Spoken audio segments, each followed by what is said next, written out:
नमस्कार मंडळी, मी मुख्याध्यापिका श्रीमती पवार SD भाई किशनराव देशमुख माध्यमिक विद्यालय चाकूर।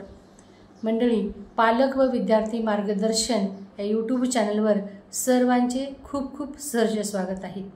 मंडळी, आज आपण ज्या विषयाबद्दल जाणून घेणार आहोत तो विषय आहे क्षमा। क्षमा म्हणजे माफी, क्षमा म्हणजे औदार्य, क्षमा म्हणजे साहस। या सर्व उपमा एका क्षमा शब्दाभोवती फिरत असतात।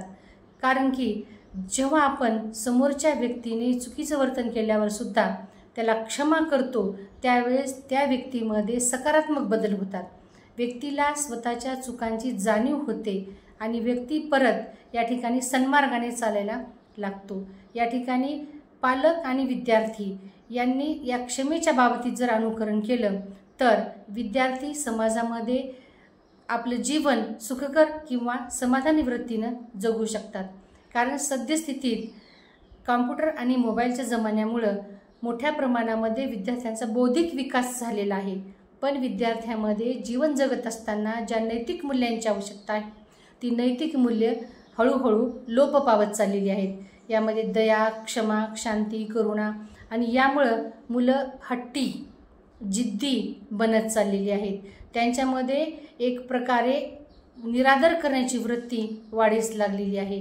मोठ्यांच्या भावनांची कदर मुलं करत नाहीत आणि यामुळे या गोष्टीमध्ये बदल घडवायचा असेल तर तो बदल नैतिक मूल्यांच्या शिकवणीमधूनच होत असतो।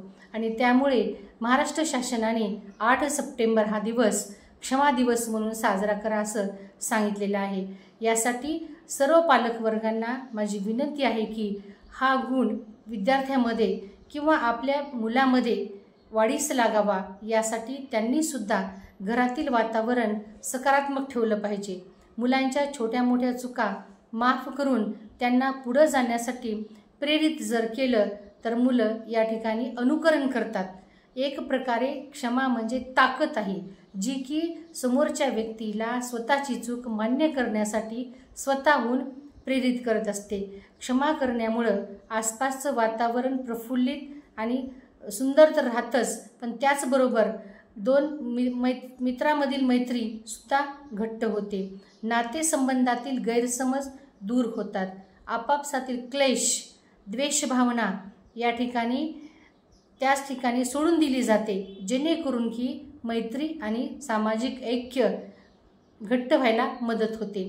तर यासाठी मंडळी, आजपासून सर्वांनी क्षमाशील बना, क्षमा या मूल्यांची जोपासना करा, जेणेकरून की घर आणि समाज त्याचबरोबर देशाच्या बांधणीसाठी सुद्धा सकारात्मक परिणाम दर्शवतील।